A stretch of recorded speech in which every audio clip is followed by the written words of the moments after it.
Hello friends, welcome to KH's home and kitchen channel. ಇವತ್ತು ನಾನು ಮೂಲಂಗಿ ಪಚ್ಚಡಿ ಮಾಡ್ತಾ ಇದ್ದೀನಿ. ಸೊ ಇದಕ್ಕೆ ಏನೇನು ಬೇಕಂತ ಹೇಳ್ತೀನಿ. ಇದು ತುಂಬಾ ಸಿಂಪಲ್ ಹಾಗೆಯೇ ಕ್ವಿಕ್ ರೆಸಿಪಿ.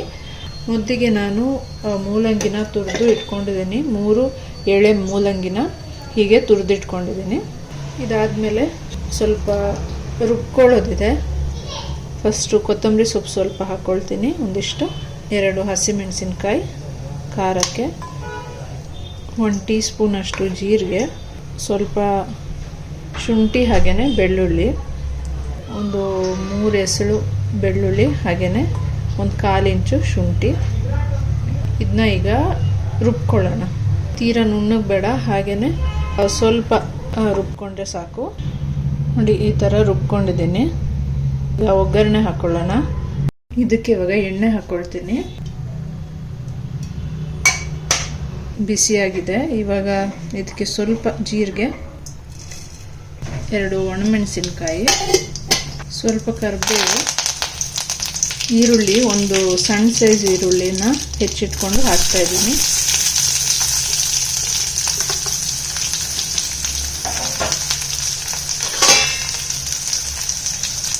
ಇದು ಉದ್ದುದ್ದಕ್ಕೆ ಹೆಚ್ಕೊಂಡು ಚೆನ್ನಾಗಿರುತ್ತೆ ಈರುಳ್ಳಿ ಎಲ್ಲ ಸ್ವಲ್ಪ ಕೆಂಪಾಗಲಿ. ಈಗ ಈರುಳ್ಳಿ ಸ್ವಲ್ಪ ಲೈಟಾಗಿ ಕೆಂಪಾಗ್ತಾ ಇದೆ. ಇಷ್ಟಾದರೆ ಸಾಕು. ಈಗ ಇದಕ್ಕೆ ರುಬ್ಬಿಟ್ಕೊಂಡಿರೋ ಮಸಾಲ ಆ್ಯಡ್ ಮಾಡ್ತೀನಿ.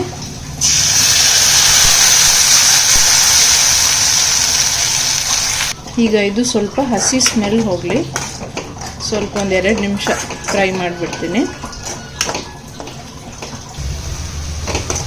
ಈಗ 1-2 ನಿಮಿಷ ಫ್ರೈ ಮಾಡಿದ್ದೀನಿ. ಸ್ಮೆಲ್ಲೆಲ್ಲ ಹೋಗಿದೆ, ಹಸಿ ಸ್ಮೆಲ್ಲೆಲ್ಲ. ಇದಕ್ಕೆ ಇವಾಗ ಮೂಲಂಗಿ ಹಾಕ್ತೀನಿ.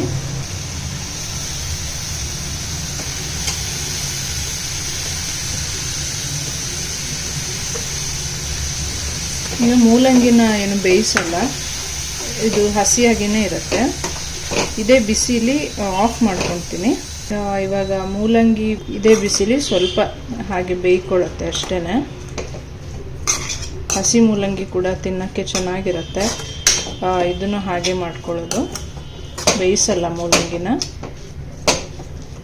ಇದಿವಾಗ ಚೆನ್ನಾಗಿ ಮಿಕ್ಸ್ ಮಾಡಿಬಿಟ್ಟು ಆರಕ್ಕೆ ಬಿಡೋಣ. ಇವಾಗ ಮೂಲಂಗಿ ಎಲ್ಲ ಆರ್ಕೊಂಡಿದೆ. ಒಂದು ಬೌಲ್ಗೆ ಶಿಫ್ಟ್ ಮಾಡ್ತೀನಿ.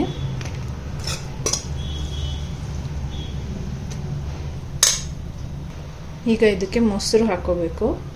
ಹುಳಿ ಕಮ್ಮಿ ಇದ್ದರೆ ಮೊಸರು ಇನ್ನೂ ಚೆನ್ನಾಗಿರುತ್ತೆ. ಇದು ಅನ್ನದ ಜೊತೆ ತುಂಬ ಚೆನ್ನಾಗಿರುತ್ತೆ. ಬಿಸಿ ಅನ್ನದ ಜೊತೆ ನೀವು ಈ ಥರ ಸಾಂಬಾರೇನು ಮಾಡದೇ ಇದ್ದಾಗ ಈ ಥರ ಕ್ವಿಕ್ಕಾಗಿ ಮಾಡ್ಕೋಬೋದು.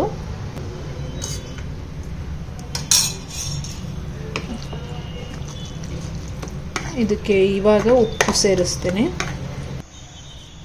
ಇವಾಗ ಮೂಲಂಗಿ ಪಚ್ಚಡಿ ರೆಡಿ ಇದೆ. ಇದು ಮೂಲಂಗಿ ಮೊಸರು ಬಜ್ಜಿ ಅಂತಲೂ ಹೇಳ್ಬೋದು. ಇದನ್ನ ಮೂಲಂಗಿ ಪಚ್ಚಡಿ ಇವಾಗ ರೆಡಿ ಇದೆ. ನೀವು ಮನೇಲಿ ಟ್ರೈ ಮಾಡಿ. ತುಂಬಾ ಸಿಂಪಲ್ ಹಾಗೆಯೇ ಕ್ವಿಕ್ ರೆಸಿಪಿ, ಹಾಗೆಯೇ ತುಂಬಾ ರುಚಿಯಾಗಿರುತ್ತೆ.